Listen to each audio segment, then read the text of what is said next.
Eu já comentei a respeito desse livro aqui no canal. É o livro do Mihai Pachepa, Desinformação. E nesse livro ele comenta que um dos maiores feitos de desinformação, ou seja, uma mentira contada, distorcida, tentando fazer algo bom parecer ruim, ou algo ruim parecer bom, fazendo parecer uma mentira parecer uma verdade, ou se utilizando de uma verdade ali como uma base para se construir uma mentira. O método de desinformação trata basicamente do que ele chama de enquadramento, que pode ser positivo ou negativo dependendo do interesse.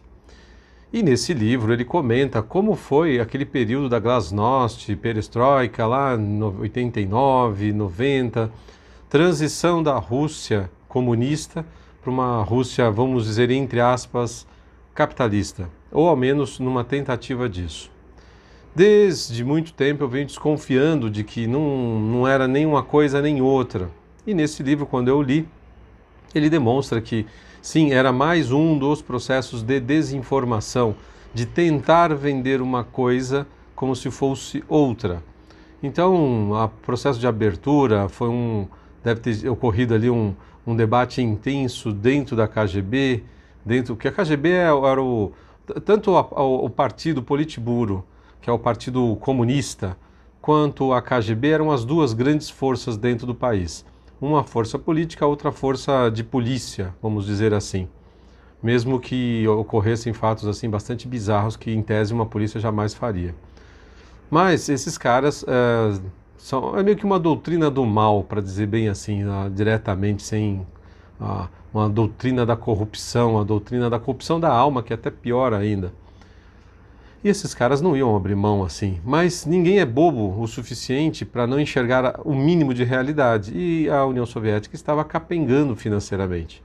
Então os comunistas aprenderam que realmente controlar a economia não é fácil, não dá certo, e eles abriram mão disso. A prova disso aí é com relação à China, que é um país de capitalismo de Estado, onde é capitalista, mas não é comunista, mas só até onde interessa.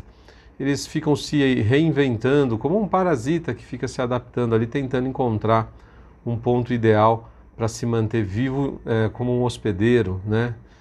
Dentro de um hospedeiro. Bom, enfim, acontece que esse processo talvez tenha demorado mais tempo do que eles imaginavam. E talvez já de 10 anos para cá, a Rússia já vem colocando as asinhas para fora.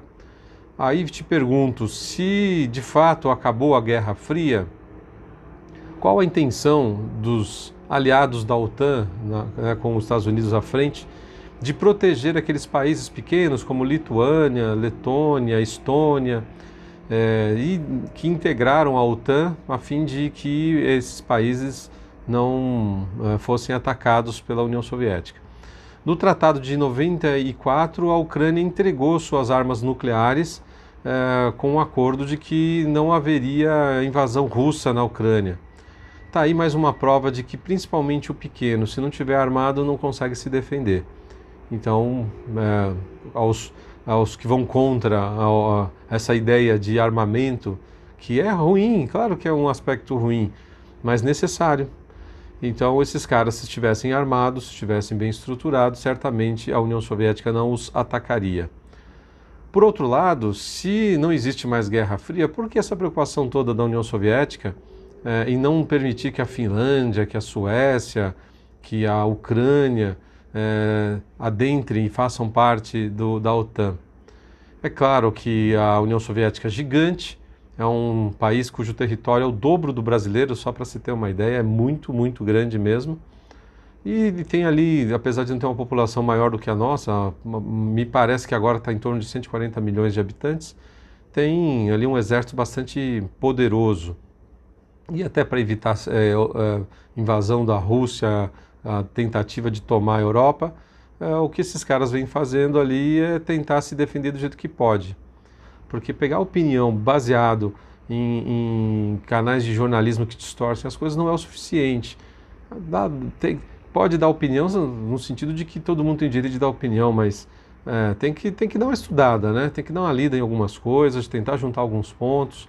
Então fica-se aí uma tensão. Se a Guerra Fria havia acabado, de fato, por que essa preocupação toda de qual país pertence à OTAN ou não. E por que a OTAN continuou a existir? Porque a União Soviética, a antiga União Soviética, agora a Rússia, continua sendo uma ameaça. E ela nunca deixou de ser comunista na essência. Ela é uma ditadura já há bastante tempo, Putin está lá há mais de 20 anos, e assim vai seguindo. Muito poder na mão de poucas pessoas, a gente sabe o que pode acontecer. O cara fica com o direito de matar sem consequências.